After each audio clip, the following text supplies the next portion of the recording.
no public here, but welcome everybody to planning and zoning tonight. It's a regularly scheduled meeting. Let's start off with roll call. We have a new member, Eric Larson. Say here. Here. Nancy. Here. Dave. Here. Steve is here, and Lynn. Here. And Chris is excused, and Gwen, did we hear? We don't know where Gwen is. Is Bob still a member? No. But he resigned? Eric, his term ended. Okay. And so Eric took over his position. Not, and his salary that went with it? Yes. Salary that went with it. Okay. Okay, let's start off and review our minutes. Well, Do you have? March 28th, no, we've got. Yeah, March 28th minutes. I just have on the very last where we discussed changing the meeting schedule.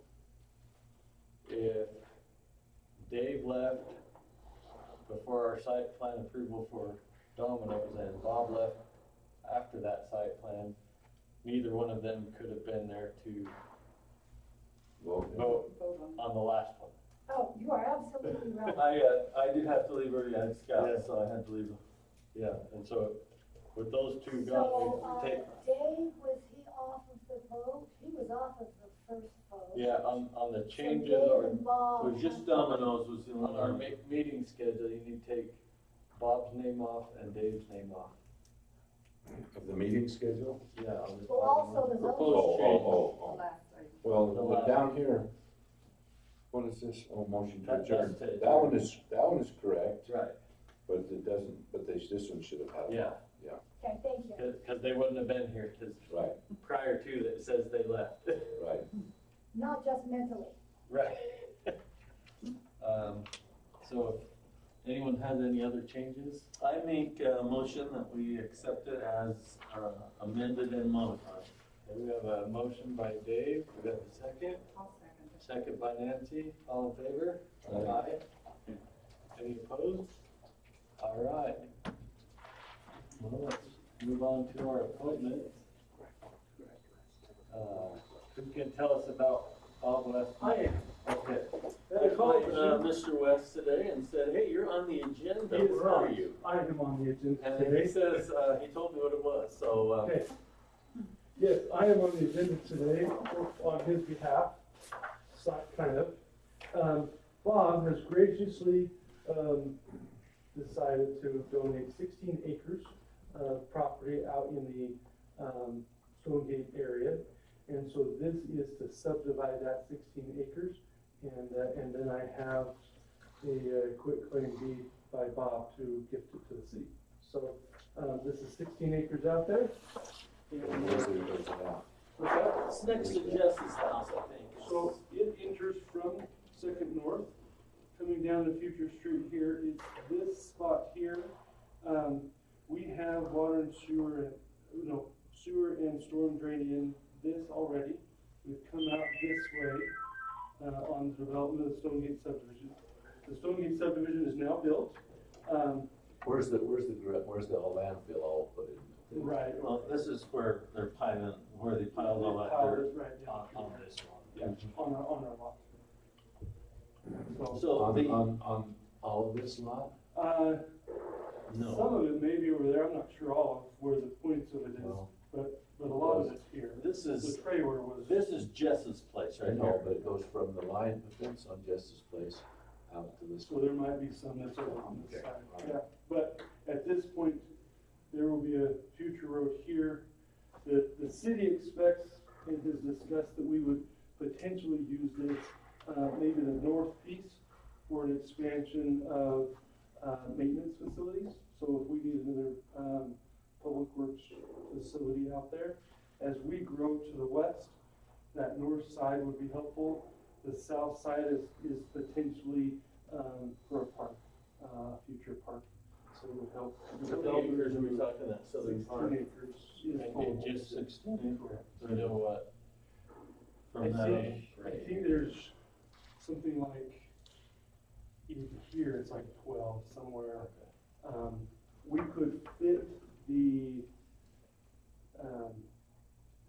central park inside of this area down here. But we needed at least 3 to 4 acres up here, for maintenance if we do it. No guarantees, nothing promised that way of what we do, but the city has been working with them to be able to accept that, and we would propose planning and zoning to agree to allow the lot to be separated in order for him to give the property to the city. I so move that we do that. We have a motion. Do we have any other questions? Do you want to see this, Eric? No, I looked at it. Okay. I know what we're talking about. Okay. Here we have a motion by Dave. Do we have a second? I'll second. Second by Lynn. All in favor? Hey, Any opposed? Okay. do it nicely. Better get equipment sheds or whatever you're gonna do, because I perceived, I wasn't aware of any discussion that you and Bob had, since I understood this was gonna be a park. And I thought it was a great idea to have a park down in that area, and I almost wonder if it would be better to throw the equipment stuff at the very end, but anyway. The nice thing is having it on the top that services the major road quicker. Sure, what are you gonna park there? Well, that's the thing. I mean, it's kind of, having it available. We'll go into, our master planning and items, and we would throw this into, being able to be considered for master planning when it comes to that. So some of the things, we look at maybe a salt shed, maybe, something that would have, the ability to have a plow. We have a shed, a maintenance facility up by Constitution Park. Right. We have something just like that, kind of similar. This could allow us maybe to store road base or sand or some of those kind of things up that side. And then have a road that goes down to the side and then maybe a park farther down. At this point, there's no guarantee of what it will be, but as we looked and were discussing with him the potentials, it felt like it was a good interest for his future development, good interest for the city's future development to have property that could be expanded in that. Well, we'd love to have you develop that into a park and have the Rotary Club come in and help fund a playground area, whether it's a ball field or a soccer field or whatever it happens to be. I think the Rotary Club, maybe a covered pavilion, all those things are great uses of common areas, and I'll do whatever influence I have with the Rotary Club. Lynn's the president, but. So, and we would appreciate that. At this point, we don't have imminent plan. Sure. We don't have a road that's built to facilitate it at this point. So we're talking 5-7 years. So we're not talking imminent. We're talking, in maybe foreseeable future as growth happens out there and more annexation happens. We hope to see the subdivision grow and develop. Now that we have a sewer line that's out there, this helps to promote that, at least having a spot that can be a future use. Excellent. So, but at this point, it's a future use, and we're happy with his partnership and his willingness to donate that. I think that's a big deal. So we appreciate his generosity there. So anyway. All right. On to our next item. Metal building construction. Who's leading this? Who's leading this one? I requested it. I'd like to have Ryan put the picture up. You know what we're talking about? Anybody know what we're talking about? Yeah, I'm No, getting I ready to can puke. guess. I'm getting ready to puke. Go ahead. Well, it's up off of Arriva Road, off of Dr. Road there. It's In behind Greyhawk there. subdivision too. When we approved those lots that they were gonna, Goodbye. Greyhawk could consolidate the lots. They were gonna build a garage on them. And they've started a garage, and I'm getting calls. And they're saying, is this a garage? And they're saying, is there any, should this be permitted in this area? And, some of these folks don't think so, and they wonder who should stop it, if it was to be stopped. And, I mean, my first question is, that I was asking earlier, is, if we consolidate two lots that are from two different subdivisions, one is vacant, one with the house, then under what subdivision are they governed? What are they part of? Do they cease to be part of one subdivision and be part of another? That is what I would think. If we merge these two together, and I believe that they are now governed by any agreements or filings on the home property. But Okay. Let me speak on Dean this. says that there are none. Let me speak on this issue. Lance Denver started this whole project with Greyhawk. He owned all this property and all of it is part of the same subdivision. It has numbers that continue. Well, it's all part of Greyhawk. It's all part of Greyhawk, different There's phases. your garage. Lance Denver, when he sold properties, he never had covenants in place on his subdivision whatsoever. He told people what they could do, and he built most of the homes, and so that was how he controlled it. When he sold it to Bob, he recommended that Bob continue that. Bob never put any covenants in place whatsoever. So neither of the front lot or the back lot has covenants. None of this whatsoever has any covenants whatsoever. And as of Friday at 1 o'clock, they still do not have any covenants. As soon as this transpired, I recommended to Bob, number one, they knew going in, when he sold this piece of property, what was gonna happen. We knew it was gonna be a garage. A building. A building, but I've gone back and listened to particularly the city council meeting where this thing was discussed. Was discussed there. And some of them said, will they be compatible? I mean, there was some discussion earlier in the discussion about, we paid way too much for these and there's no restrictive covenants. But then there was a councilman that asked, will these be, compatible with the homes? And there was a comment by one, as I remember, that said it will be similar in brick and so forth. His would be. His would be. That didn't mean that all of it. And that was Mr. Anderson? And Mr. Anderson and Park Burdick have plans that will be stick built, stucco, that will, actually, Chris Anderson's is gonna be larger than Dean Wilson's, but it's gonna be Larger than durable this one? materials. This is talking, I think it's 120 by 80. And Park Burdick is gonna be, it's gonna be like a garage / man cave in there, but they're gonna be building materials. What? Over So, here. and I guess the There's there's nothing without covenants that we can use to prohibit this, because they're buildings incidental to the home and their garages. They're to the rear of the properties, and there's no covenants to prohibit this. And they're auxiliary buildings. Now, that's why, and to come back, when it first got presented, and Dean and I visited about it, it was non-conforming building to the lot that it was proposed. At that time, it was said, hey, you need to get a conditional use permit. That was the staff's recommendation, is go through a conditional use permit process, or be able to combine the lots, and then you can do it through that process, but conditional use would have been the preferred method, and that's what we would have recommended.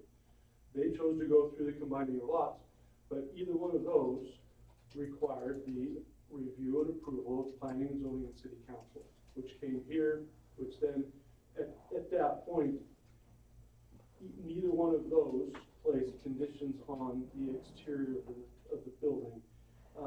City council did set conditions on sidewalk and fence, and that was part of. On what? Sidewalks and fence. Oh, the sidewalks and the setback. I guess the question really, is, to me, is, there's neighbors complaining now, and the question is, should we have done something? Or should the city council have done something? Or,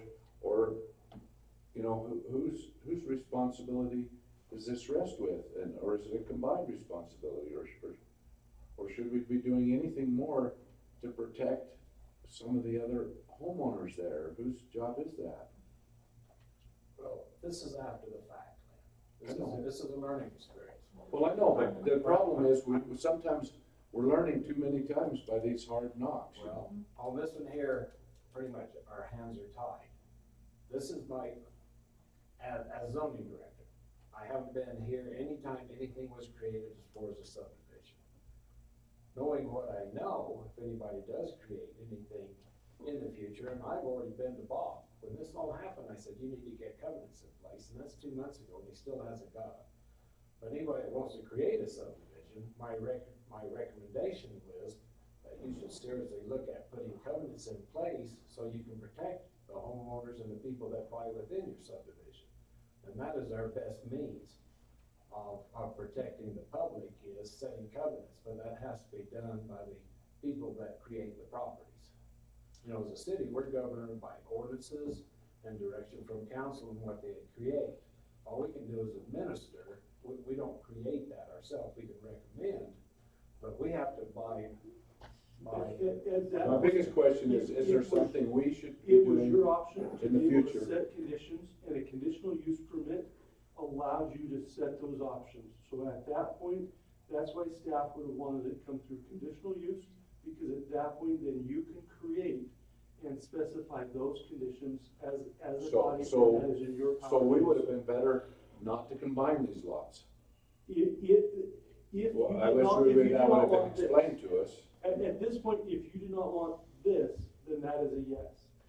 But at this point, that's the basis I'm working on. If this isn't what you want, and you didn't want to allow this, then then combining lots is probably not the decision you should have chosen. I guess if we'd have understood that, I would have certainly voted different. You weren't here when this one was done. Let me ask, is the concern is the exterior of the building, right? Well, it's the type of building and. What's wrong with the type? Well, the type in the area. It's a Doesn't metal, fit in the area. industrial storage building. No. People are using these to build homes. If you look up barn to gnome, barn to gnome. All the time, they use these, Okay. they use the Quonset huts to build buildings. They're Well, and they engineered. can look like a normal home from the outside.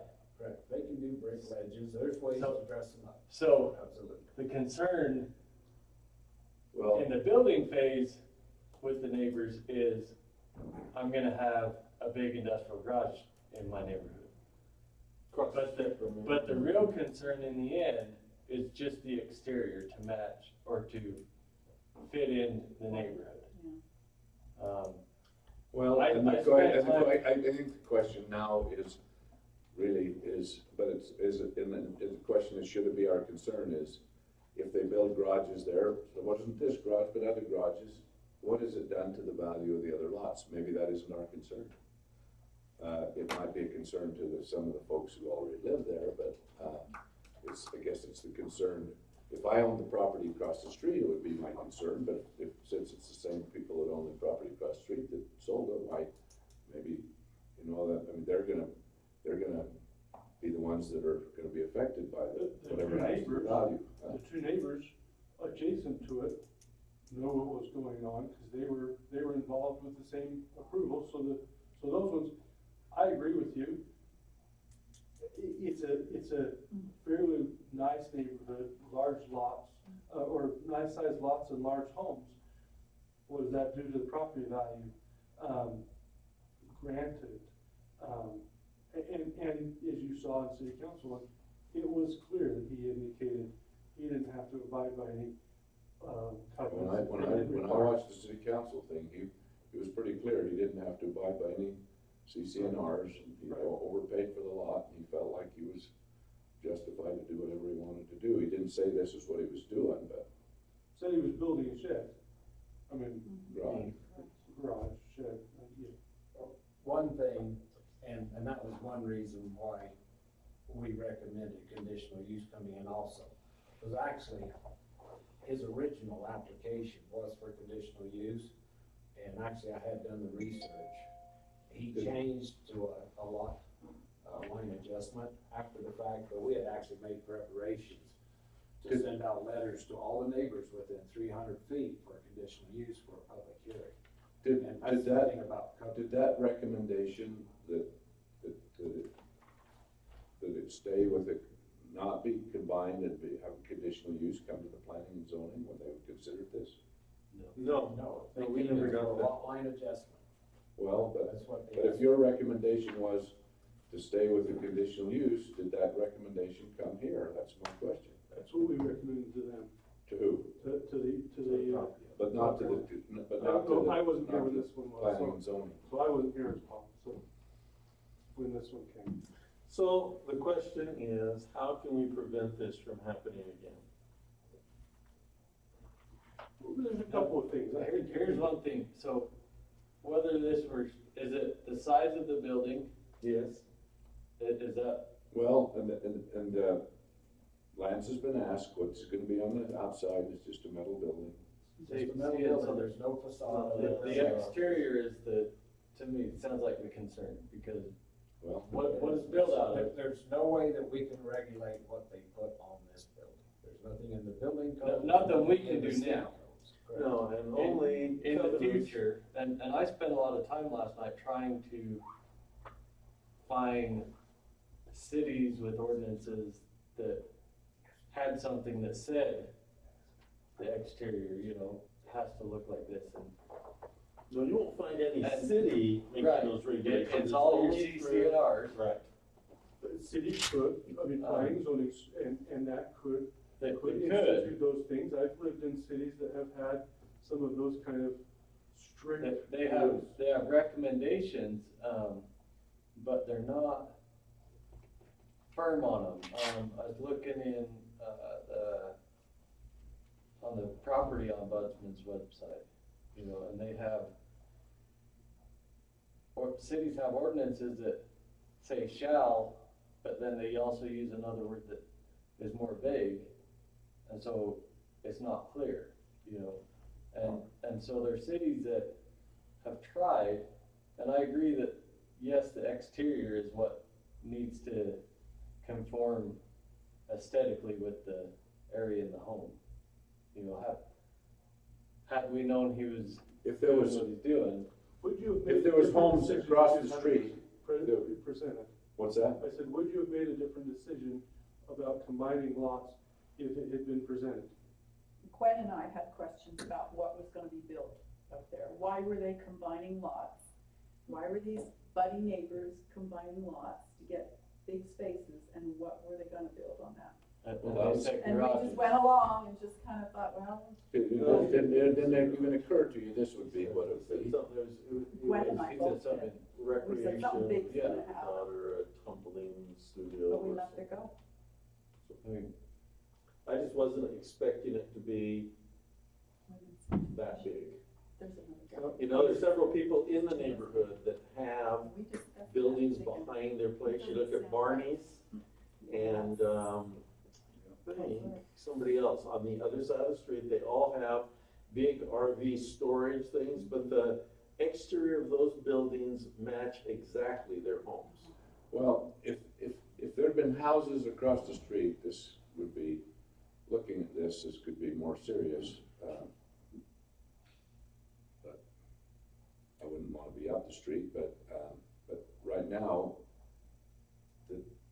the seller of them has cut his own throat really, because the value of the property across the street isn't worth a third of what it was before.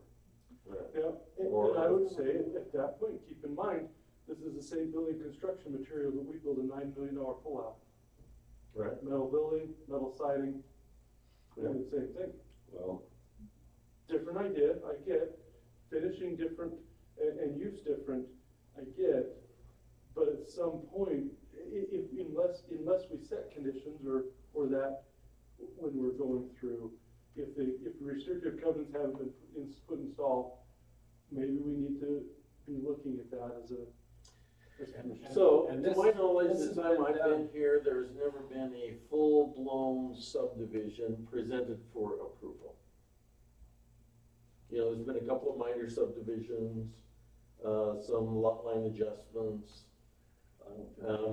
So what I'm wondering is the way we could control this is we would, in the future, require require that any subdivision created in the city of Roosevelt include with the organization of that covenants of how they're going to. But the problem is there, if you don't write them, I mean, there's all kinds of covenants.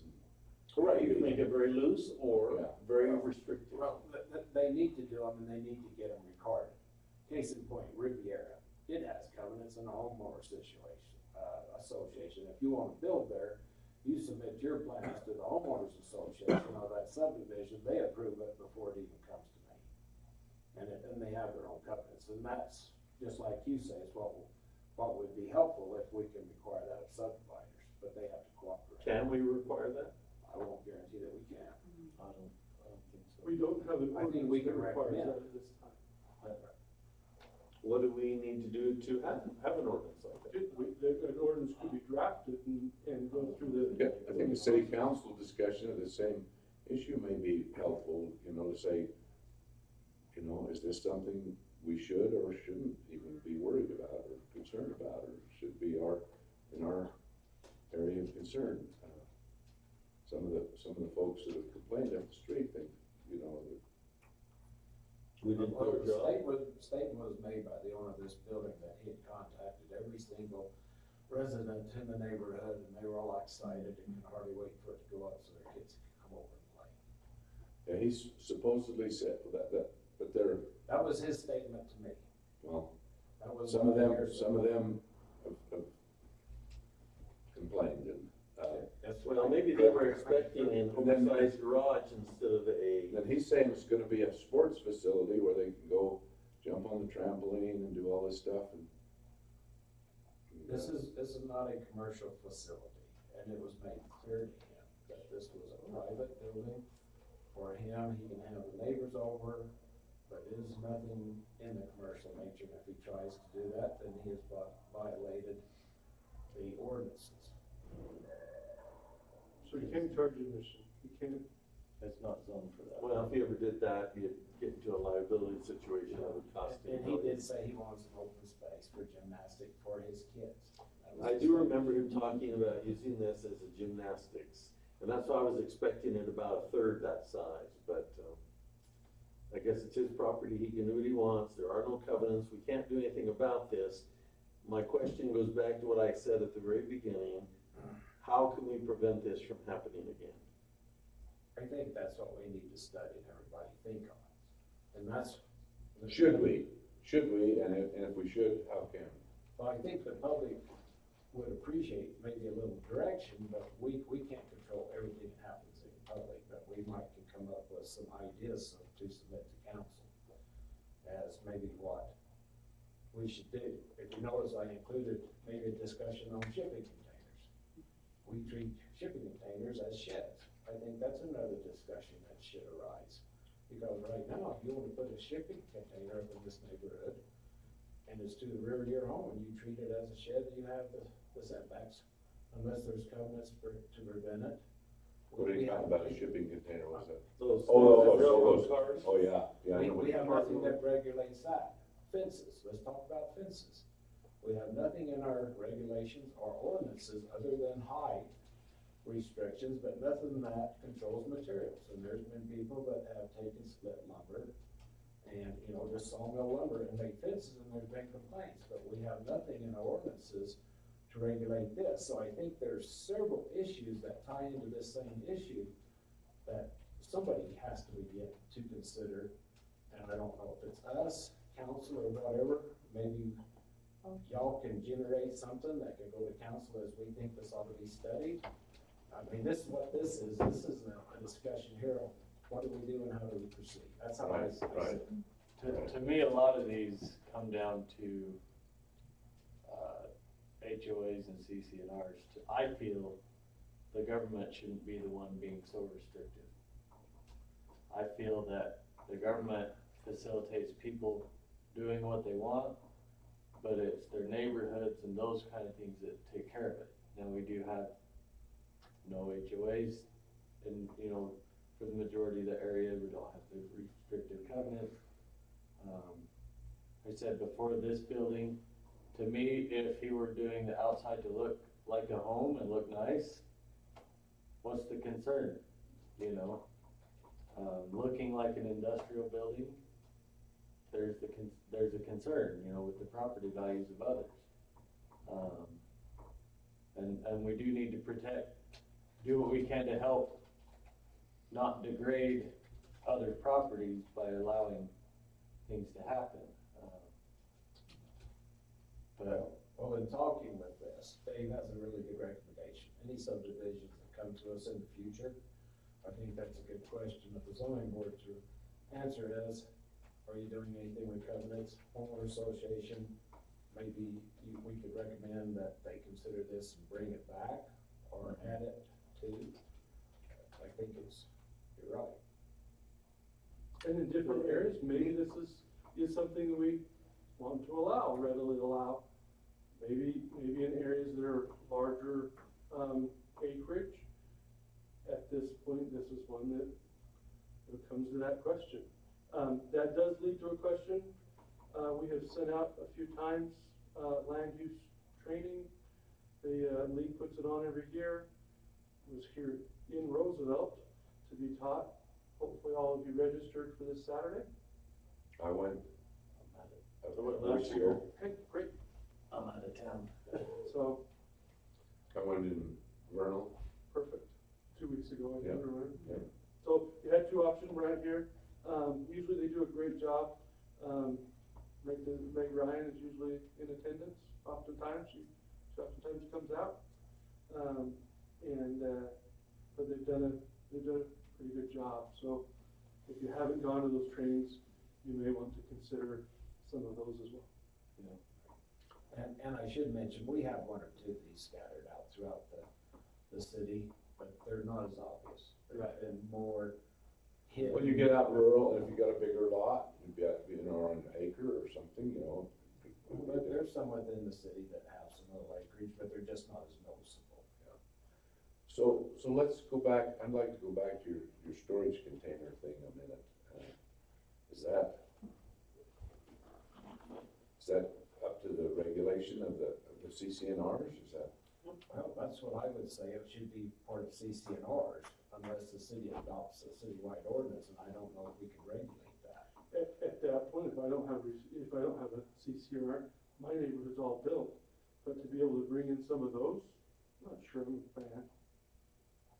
To bring them in after the subdivision's all constructed, because CCNRs will generally be enforced on a. I wasn't gonna put any there close, just behind the houses across the street from you. I know, that's what I'm talking about. But I So, think yes, a matter of discussion. Let's say Ryan wanted to bring in a container. Now, the way your home's set out, it'd be difficult to do that, but let's say you, for one reason or another, wanted to take one, you had a crane, it'd come in and plop that on the back of your property. Say my neighbor wanted to, they have a spot they could, it's easy access to put it back there, they'd love to have a shed. It's a business that owns the house, and a tile business, say they wanna come in, put in a storage container. I'm not gonna be happy if that shows up in my neighborhood. What is there surely you have covenants associated with that subdivision? I'm not sure they're recorded covenants because the builder maintained control until the last house was built. Still may be covenants. I'm not Oh, I sure. would be very surprised. I know that there are covenants up where I had my home on another snow development, and I'd be very surprised if there was not covenants associated with that subdivision. Look, at this point, thankfully, we have narrow lots, so if they put one, it has to be fairly small because they'd have to keep the setbacks, the property lines, so. I But think some of them don't, and that becomes a question. I live in a somewhat nice neighborhood. I like the neighborhood. that's why we think we ought to discuss it anyway. I think it's a good item to discuss. It's kind of related like this, you know, it's items that can creep up, and if we haven't addressed it, you know, There are some out in Ballard, aren't there? There's some shipping containers on private properties Well, out in there's Ballard. one sure. There's a few So, throughout the really? city. And they're still, I mean, you can still place them as long as they do. You know, and I'm not- setbacks and I everything else, really and nothing don't- prohibited. I really don't mind. It's a lot like this situation, and as you mentioned, you know, somebody wants to buy a shipping container, and they want to put a facade on the front of it like they would a house, and whether it has a roof or not, I'm not too big about that, I don't really care. But, you know, they basically remodel it or decorate it so it is compatible with the neighborhood. Looks nice, whether they put a door on it, some nice shutters, whatever. It is compatible with the neighborhood. I don't know if that's a big deal, but it's when it looks like a commercial building, or when it looks like a shipping container, that I wonder if. Well, and when it's, now, I have a son who's put one up out on his 12 acres, and he has a home, and he has a detached garage that matches the home, and then down around from that, he has a shipping container that he's set there, and now he's put power in it, he's gonna put a roof on it eventually, but he's made it into a tack room. And he's got saddle racks in it, and he's made it into a tack room. Does it still have the name of the shipping company, like I don't Maersk or remember whatever seeing is on the one. logo? I don't remember seeing it either, so. But again, he's in the county, he's not. He's in the county. We're I said discussing the county, aesthetics. I own 4 of these, and they all, just like we got brought in, and they're the greatest storage in the world. Right, They have right. a mouse, rat, bug, Practical. and any one of the 4 yet, so they have a purpose. Right. But like Dave says, painting them so they're cosmetically pleasing and for areas that need it, you know, decorate them. They actually build houses and apartments. I've seen plans for houses, they And take very them, nice. weld 2 of them together and cut holes. I've seen one in California. We have one at Centennial Park. The city has one, Centennial Park. So they have a purpose. So with the So city. owns one. basically, it sounds like we need to look and see about creating an ordinance dealing with the aesthetics of outbuildings and storage containers. It's a judgmental thing. I don't know if we can do that. Well, I was up late last night, and so it was hard to keep things straight, but I was just starting to find things where it looked like Sandy City might have something, you know, so I'm gonna do more research and look into what others have, you know, that's kind of finding the right wording to be able to see what they called it, you know, is where my problems were, but I think we need to individually look and see what other areas have done as far as these concerns that have been brought up, you know, outbuildings and things like that. And see what others have done. I'm sure other places have faced similar. Well, I know I was talking to a builder the other day, and he was showing me plans for a house, and part of it included a shed on the back of the house. Part of the garage, so to speak, you know, is divided off. And I said, oh, let's not do that, let's make that part of the garage, and let's put a storage building. Oh, there's lots of places that don't allow you to put storage buildings. Right. Was his comment. Right. And that's true. And so I think we need to individually maybe do some research on what other cities have done, because we're not the first to have the issue. And my idea in managing or governing that is that a conditional use permit would have to be approved in order to do something like that. You put those things on a list that says we're not gonna allow you to build commercial buildings or put those other things unless we do a conditional use permit where we notify all the neighbors in the local area and they come and have an opportunity to hear it. Nobody cares? That didn't happen here, did it? The other issue with conditional No, use. because it was permits, part of his property. Give you a warning on conditional use. If at some point you're not consistent, it will open for liability. So the minute you're not consistent, that's why conditional use is one, if truly we say, hey, you know, we need to make sure that these conditions are met. If they aren't, what conditions should be met so that they can proceed. But conditional use also comes with a risk as well, because if you aren't consistent in the way you treat people, you will have liability and we will have problems that way. In one of the trainings I went to with Meg Ryan and the League of Cities and Towns, they said, get away from conditional uses as much as you can because of the inconsistencies. This one would have been nice to have some requirements to make it consistent, as long as you always said that was your thing, is saying, okay, show us what you're going to do there and let us see that it's consistent with the surrounding area. And at that point, if it's an always, why not make it an ordinance? Right, You know? right, exactly. And that's what they said, you know, at that training was, why have the conditional use if you're always gonna do this conditional use? Make it an order. Just make it an ordinance. 90% So of you things can that take care come up should be done through the regular procedure and plan and go through the process. And exceptions should be dealt with. That's really what a lot of your board and commission is to look at exceptions as they come. When it says, hey, this, and at that point, staff said, hey, this is an exception, we don't know how to deal with this, because that's not, we wouldn't allow that, that's when it comes. And somewhat, you should know that when things come, they're probably out of the norm. Because at some point, staff has determined it doesn't fit in the box. Because if it fit in the box, it would just go through and approve through the box process. Things that don't fit in that box are oftentimes the ones that come here. You're dealing with, generally speaking, you're dealing with the exceptions to the rules. And if we can firm up the rules, then things go smoother through the box. Well, if I could request, that Steve do some additional research, each one of us do some additional, he is so good at doing that. If you could do some additional research, and if all of us could take an opportunity to do some more research on this, and if we could put this as an agenda item, a further discussion of this, with the hope that we would make some proposal to the city council at their next meeting. Is that a motion? It's not a motion, That's your recommendation? That's a proposal. a proposal. Curious if that was. I think that's a good idea.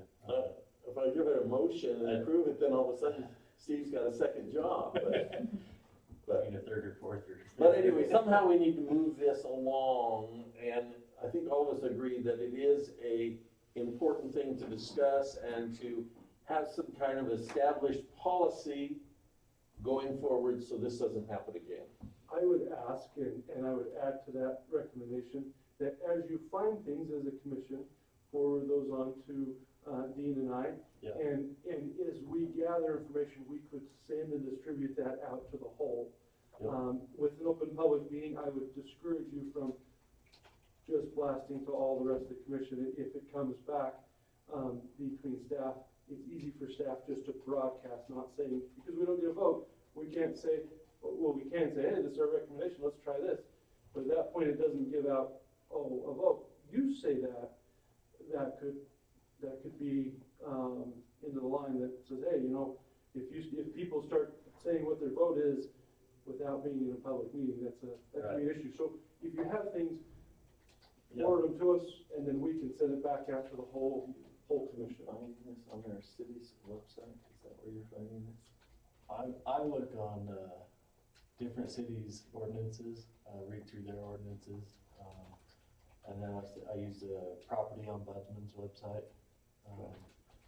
And The website. the one training I went to, the Civic Plus does do a lot of other cities, so you can take out our city and go to their site, and you can search a lot of cities that way, and that's the easy one, because they're administering our same type of code, keeping it codified.